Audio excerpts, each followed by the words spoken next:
when you worked there compared to now?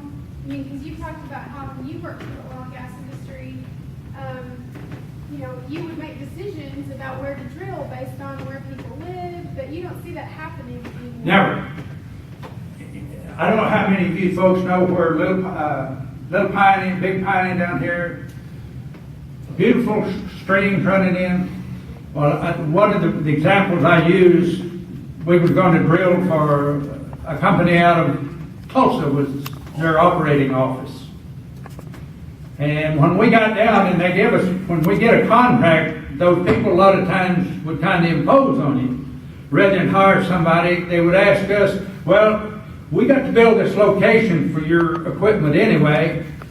Why don't you just go down there and flag that location for us? And they would give us the readings and the location, and we would go down and take ribbons and mark it for them so the contractor could come in and start building.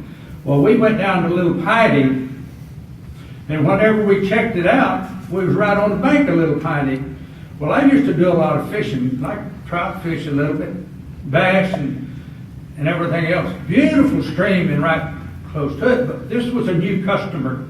And it was our policy kind of to call the office and let them know the situation when we got there, because I didn't want to be on a location there. And when I called Tulsa and asked the man, I told him, I said, say, this is a beautiful creek, beautiful stream, very popular fishing place with the people.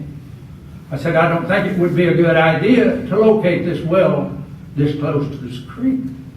He's real quiet on a little bit, and he says, well, hell, you can move it, can't you? I mean, he was really like, I had insulted him that I would even call him and consider to move it.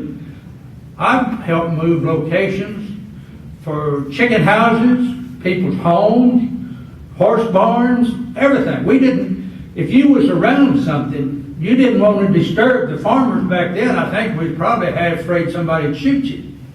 Well, now you can't even talk about it. You can't even get mad. It's like they told Barry, you say one more word to these people, and I can show you a place right down here in eastern Arkansas where the judge took the family and removed them from the farm. You don't go back until them people are through with that land. You believe it or not, they did. And that's what they told Barry that they would do. They would remove it. But so you didn't have to treat people that way. Or you could go into the farm, and usually if you work with that farmer and locate, and it doesn't make any difference 100 yards or 100 yards this way or that way, it's not going to make that much difference. But anymore, they don't make any difference at all. That well, if I can show you that well, that's sitting right on the creek banks and stuff going right in the streams. In our state, you can't do that.